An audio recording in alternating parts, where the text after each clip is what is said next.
आमोस भविष्यवक्ता की पुस्तक अध्याय 8।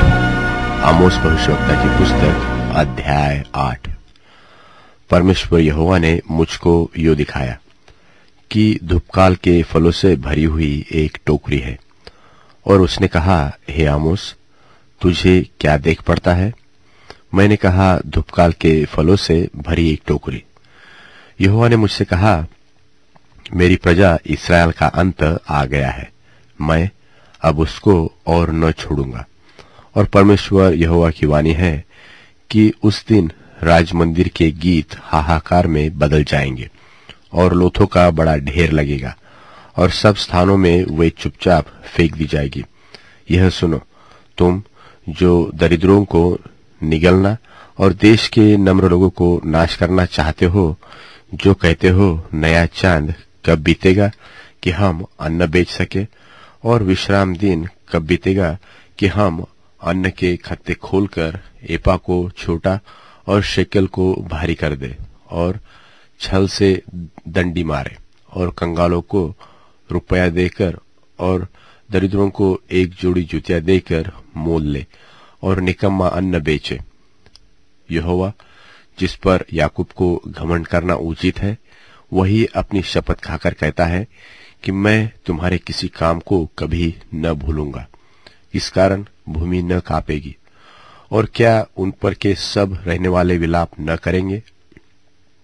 यह देश सबका सब मिस्र की नील नदी के समान होगा, जो बढ़ती है, फिर लहरें मारती और घट जाती है।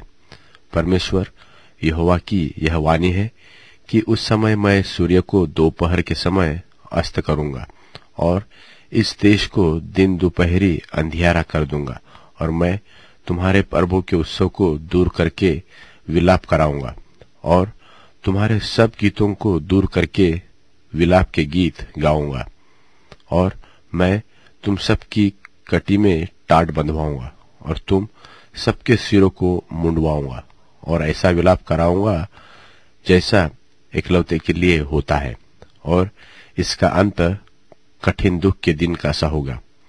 परमेश्वर यहोवा की यह वाणी है कि देखो, ऐसे दिन आते हैं कि मैं इस देश में महंगी करूंगा। उसमें न तो अन्न की भूख और न पानी की प्यास होगी, परंतु यहोवा के वचनों के सुनने ही की भूख प्यास होंगी।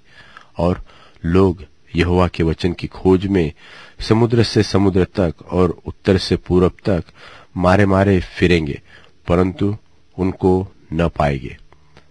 उस समय सुंदर कुमारियां और जवान पुरुष दोनों प्यास के मारे मूर्छा खाएंगे। जो लोग सामरिया के पाप मूल देवता की शपथ खाते हैं, और जो कहते हैं कि दान के देवता के जीवन की शपथ और बेरशेबा के पंथ की शपथ, वे सब गिर पड़ेंगे और फिर न उठेंगे।